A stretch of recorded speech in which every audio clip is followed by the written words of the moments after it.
Students, I come to talk to you today about a tragic event that shook our school community at the beginning of this semester. One of our students, Brandon Steele Campbell, sadly took his own life on January 2nd. His death shocked his classmates and teachers and left his family in unimaginable grief. When faced with suicide, many of us are puzzled and wonder what can possibly cause such terrible end.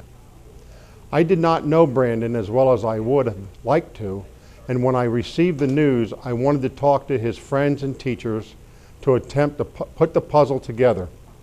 What I found out made me wish that I had known Brandon much better and made me even more sad about the loss of this young life. Few people knew Brandon well outside of his close circle of friends, but in his tight-knit group, you will find students Brandon had been friends with since elementary school. As I was listening to Brandon's friends, I began to get a strong sense of who he was, and some of the memories they shared with me truly amazed me about his generous and caring personality. In many ways, Brandon was a lot like many of you. He loved to play video games. League of Legends was his favorite. He had a great sense of humor and could easily make people laugh. He never tried to be someone else. He was always his own person. Like all of you, he also had his own personal quirks that set him apart. Brandon loved Mike and Ike candy and always carried it with him in his pocket. He could tell you anything you needed to know about Star Wars and could use a Star Wars story and tie it into any subject. Like most of you, Brandon also loved music. What maybe set him apart is that he listened to all kinds of music. One student told me I was amazed by the variety of music Brandon had on his iPod and how much he knew about all kinds of music. Brandon was a good student. He took college prep classes, he participated in German club, speech and debate club, and academic decathlon. Brandon also loved to study languages, and as one of his friends described him, he always knew how to say what he wanted to say. Brandon had a real passion for scuba diving, which is probably why he jumped at the opportunity to take marine biology at Red Mountain. What really caught my attention, though, as I was listening to Brandon's close friends, are those personal qualities that are sometimes rare to find even in adults. Brandon's friends shared with me that they had never seen him being mean to other students or put someone down. On the contrary, Brandon always volunteered to help.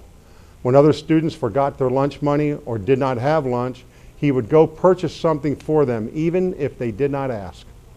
He anticipated that they needed some help and took care of it. Several of his friends shared with me that Brandon always seemed to be doing things for others. A great story about Brandon's selfless nature is the way he approached his membership in the academic decathlon club. Brandon worked hard to get on the academic team, but from the beginning made it clear to his friends that if he did make the team, he would eventually give up his spot to a senior who did not make it. Brandon thought this was only fair since being a junior, he had one more year to enjoy this privilege.